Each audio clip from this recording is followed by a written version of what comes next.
अस्सलाम वालेकुम, कैसे हैं आप लोग। आई होप सब ठीक होंगे। आज सोचा कि व्लॉग स्टार्ट कर देती हूँ। बहुत दिन हो गए थे, हस्बैंड के चोट लगी हुई थी तो इस वजह से मुझे वो व्लॉग बनाने का टाइम ही नहीं मिल रहा था। फिर मैंने सोचा आज स्टार्ट कर लेती हूँ। सुबह हो चुकी है मेरी और यहाँ मैं फ़्रेश हो रही थी।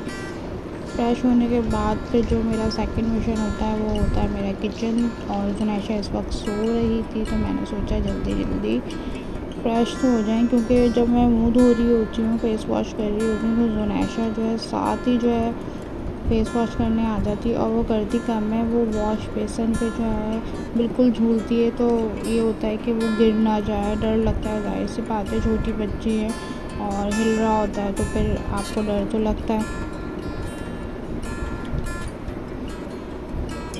बस फिर यही करते हुए किचन में आ गई। यहाँ मैं अपने किचन में आई और सबसे पहले जो मेरा काम होता है वो मेरी चाय होता है, तो मैं चाय बनाने लगी।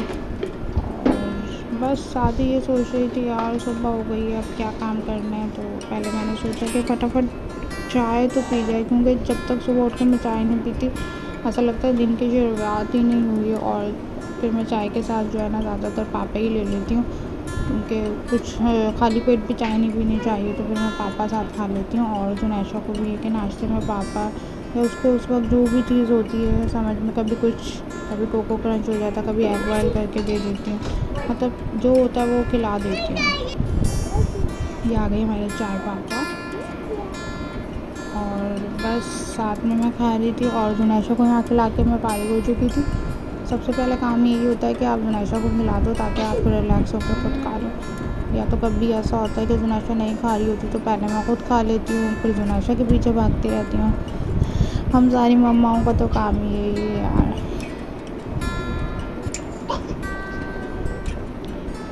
ये देखें सुबह हो चुकी है ना, तो अब जुनैशा का काम यही है कि मम्मा चीज़ें समेटती रहें और ये फैलाती रहें। ये देखें तमाम सारे टॉयज़ इन्होंने निकाल के बाहर फेंके हुए। उनके बाबा पीछे वाले रूम में सो रहे हैं और हम दोनों यहाँ बैठे हुए हैं उनके उठने का इंतज़ार कर रहे हैं। फाइनली यहाँ इनके बाबा जो हैं उठ चुके हैं। आजकल वो ऑफिस नहीं जा रहे, उसकी वजह यही थी कि उनके पाँव में फ्रैक्चर हो गया है।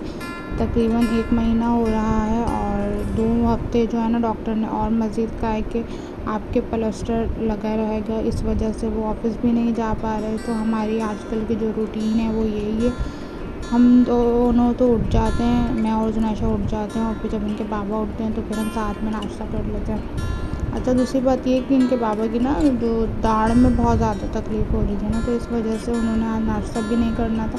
तो मैंने कहा नहीं थोड़ा बहुत तो आप खा लें ताकि पेट में तो कुछ जाए। रात में भी उन्होंने दलिया खाया था तो फिर मैंने एक पराठा बना लिया था, जिसमें मैंने और इनके बाबा ने दोनों ही मिलकर नाश्ता कर लिया था, क्योंकि मैं पहले ही वापस आ चुकी थी तो फिर मुझे इतना नाश्ता पूरा हैवी करने की ज़रूरत नहीं थी।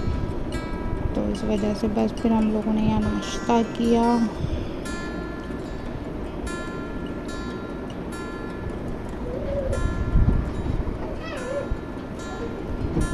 अंडा बनाना मुझे बहुत मुश्किल काम लगता है। तो और अब बताइए यहाँ पे साथ ही ना जुनैशा उनके पापा फ्रेश हो रहे थे, उनको तंग कर रही थी। जो साथ मेरे करती है ना, सुबह में जब मैं वो मुँह धोने जाती हूँ तो साथ ही वॉश बेसिन पे लटक जाती है और उन्हें खुद भी ब्रश भी करना होता है, सब करना होता है, वही कर रही थी। और यहाँ मैं अंडा बना रही हूँ। बड़ी किस्मत की बात है कि आप लोगों के सामने ये अच्छा बन गया, वरना तो ये मुझसे बनता ही नहीं है। मेरे हस्बैंड को ना जैसे वो सर्दी जो है ना पूरी पकी हुई अच्छी नहीं लगती, थिक अच्छी नहीं लगती, उनको थोड़ी थोड़ी ना ऐसी नरम चाहिए होती है। ये देखें उनका पाँव नज़र आ रहा होगा आपको, फ्रैक्चर, बेचारे ना बैठ पाते हैं सही से ना कुछ कर पाते हैं। हाय तो बस फिर हम यहाँ आ गए अपने वापस से किचन में और फिर मैं सोच रही थी कि फटाफट पहले बर्तन धो लूँ, उसके बाद सफाई में लग जाऊँ ताकि एक चीज़ साफ़ सुथरी हो जाए। मैं अपना पहले किचन ही साफ़ करती हूँ ऑलमोस्ट, के बाद जब खाया हाथ के आप बर्तन धोए ताकि आपको ना टेंशन ना हो कि आपका किचन गंदा है, बर्तन पड़े हुए हैं और फिर ज़ाहिर सी बात है बरकत भी नहीं होती। तो इसलिए बस मेरा यही काम होता है, जिस वक्त भी खाऊँ, चाय पीऊँ, शाम में सुबह में जो भी काम करूँ। इवन के चाय की मैं बता रही हूँ, जब चाय शाम की 1 कप चाय जो पीती हूँ अकेली, तो उसको भी मैं हाथ के हाथ धो के रख देती हूँ ताकि आपका जो है काम जो है ना आसान रहे और आपको इतनी टेंशन ना हो। और दूसरी बात ये, फिर आपकी बच्ची का साथ होता है, छोटे बच्चे साथ होते हैं, तो वहाँ तो काम करना वैसे ही इतना मुश्किल हो जाता है।